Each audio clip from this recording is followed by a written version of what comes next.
जय श्री कृष्ण दोस्तों, आप सभी के हमारे चैनल संस्कारी संध्या में स्वागत है। गुरुवार को ये कथा पढ़ने से व्यक्ति हो जाते हैं धनवान।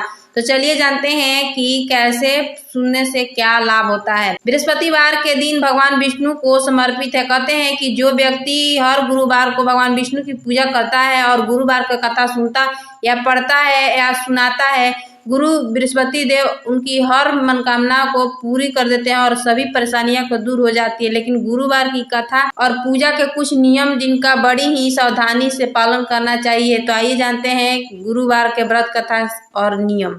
गुरुवार व्रत पूजा कथा में कई ऐसी बातें बताई गई जिन्हें मनुष्य को ध्यान पूर्वक अपनाना चाहिए। कहते हैं कि जो व्यक्ति श्रद्धा भाव से गुरुवार को भगवान विष्णु की पूजा करता है और गुरुवार का कथा कहता या सुनाता है, उसकी गरीबी और कष्ट सब भगवान विष्णु देते हैं। जीवन में सुख समृद्धि के लिए गुरुवार के दिन आप भी गुरुवार की ये व्रत कथा सुने। बृहस्पतिवार के दिन सूर्योदय से पहले उठे और नित्य कर्म करके होकर पीले वस्त्र पहने। इसके बाद पूरे घर में गंगाजल छिड़के। इसके बाद पूजा में श्री हरि विष्णु की मूर्ति या चित्र स्थापित करें। फिर पीले रंग के गंध पुष्प और अक्षत चढ़ाएं। इसके बाद चना गुड़ और मुनक्का चढ़ाकर विधि विधान से पूजन शुरू करें। इसके बाद इस मंत्र का जरूर जाप करें और इसके बाद व्रत की कथा पढ़े। कथा पढ़ने के बाद केले के पेड़ में जल जरूर चढ़ाएं।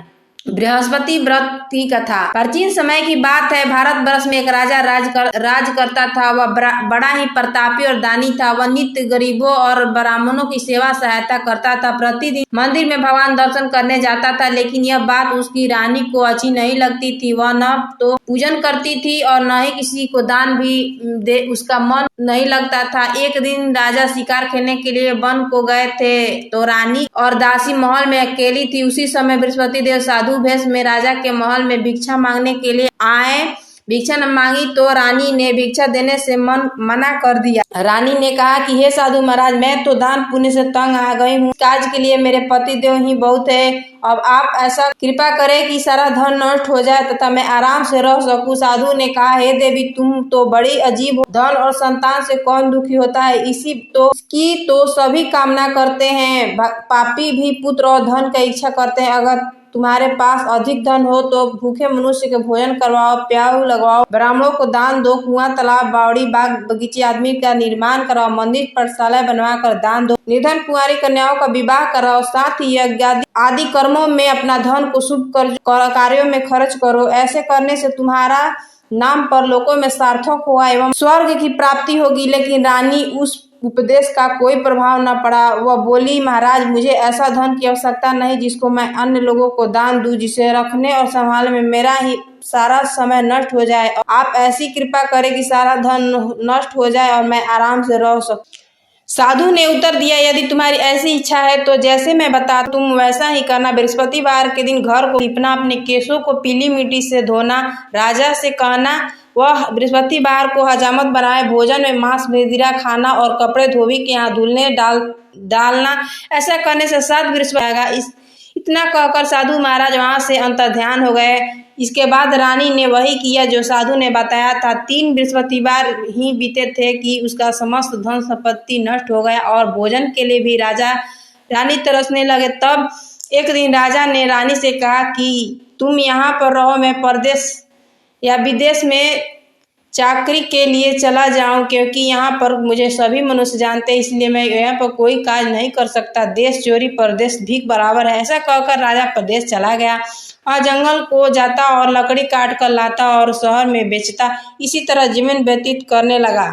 इधर राजा के बिना रानी और दासी दुखी रहने लगी। किसी दिन भोजन मिलता और किसी दिन जल पीकर ही रह जाती। एक समय जब रानी और दासी को 7 दिन तक बिना भोजन के रहना पड़ा तो रानी ने अपनी दासी से कहा, हे दासी, यहाँ पासी की नगर में मेरी बहन रहती है, बहुत धनवान है। तो उसके पास जा और उससे 5 सेर बेझर मांग ला ताकि कुछ समय के लिए थोड़ा बहुत गुजर बसर हो जाए। दासी रानी की बहन के पास गई। उस दिन बृहस्पतिवार था। रानी की बहन उस समय बृहस्पतिवार का कथा सुन रही थी। दासी ने रानी की बहन को अपनी रानी की संदेश दिया, लेकिन रानी की बहन ने कोई उत्तर नहीं दिया। जब दासी को रानी की बहन ने कोई उत्तर नहीं दिया तो वह बहुत दुखी हुई। उसे क्रोध भी आया। दासी ने वापस आकर रानी को सारी बात बता दी। सुनकर रानी ने कहा कि हे दासी, इसमें उसका कोई दोष नहीं है। जब बुरे दिन आते हैं तो तब कोई सहारा नहीं देता। अच्छे बुरे पता विपत्ति के समय ही लगता है। जो ईश्वर की इच्छा होगी वैसे ही होगा। यह सब हमारे भाग्य का दोष। यह सब सुनकर रानी ने अपने भाग्य को कोसा। उधर रानी की बहन ने सोचा कि मेरी बहन की दासी आई थी, लेकिन मैं उसे नहीं बोली, इससे बहुत दुखी हुई होगी। कथा सुनकर और पूजा समाप्त कर वह अपनी बहन के घर गई और कहने लगी, हे बहन, मैं बृहस्पतिवार का व्रत कर रही थी। तुम्हारी दासी गई थी, लेकिन जब तक कथा होती है तब तक न उठते हैं न बोलते हैं, इसलिए मैं नहीं। और दासी क्यों गई थी? रानी की बहन बोली, हमारे घर अनाज नहीं था। ऐसा कहते कहते रानी की आंखों भर आई।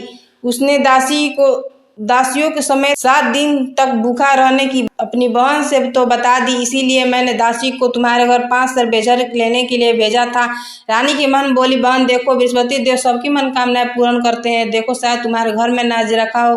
पहले तो रानी के विश्वास नहीं हुआ, परंतु बहन के आग्रह करने पर उसने दासी को अंदर भेज। दासी के अंदर गई तो वहां देखी कि उसे घड़ा एक बेजार से भरा मिल गया। उसे बहुत हैरानी हुई। उसने बाहर आकर रानी से बताया। दासी रानी की कहने लगी कि हे रानी, जब हमको भोजन नहीं मिलता तो हम रोज व्रत ही करते हैं। क्यों नहीं इनसे व्रत और कथा की विधि पूछ ली जाए, हम भी व्रत किया करेंगे। दासी के कहने पर रानी ने अपनी बहन से बृहस्पति व्रत के बारे में पूछा। उसकी बहन ने बताया, बृहस्पतिवार के व्रत में चने की दाल और गुड़ को मुनाका से विष्णु भगवान का केले के वृक्ष की जड़ में पूजन करें और तथा दीपक जलाएं, कथा सुने।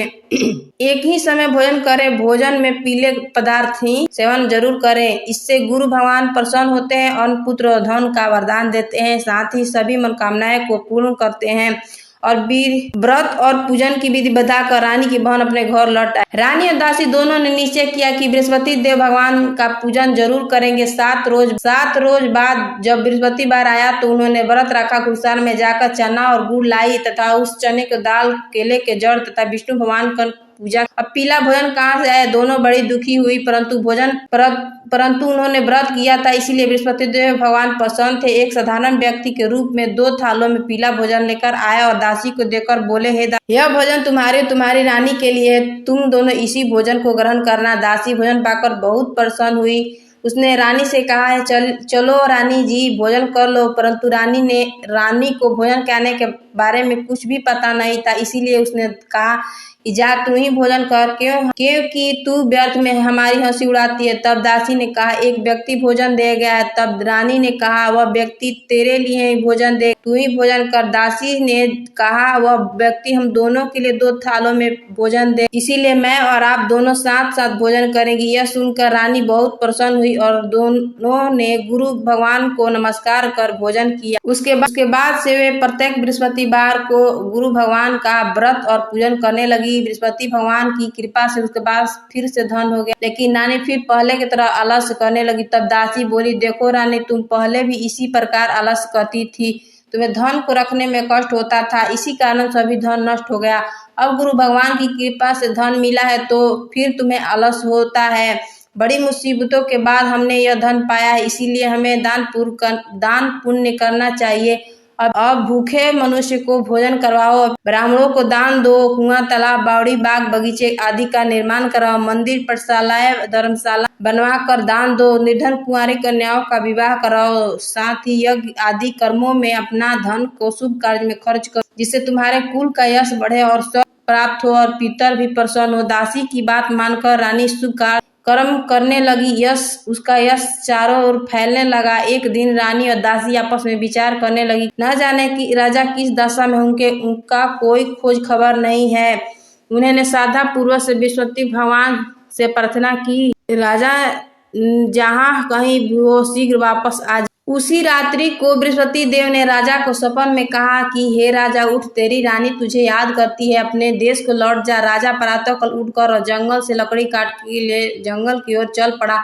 जंगल से गुजरते हुए राजा विचार करने लगा कि रानी की गलती से कितने दुख भोगने पड़े। राजपाट छोड़कर जंगल में आकर रहना पड़ रहा है, जंगल से लकड़ी काटकर शहर में बेचकर गुजारा करना पड़ रहा है और उसी दशा को याद करके व्याकुल होने लगा।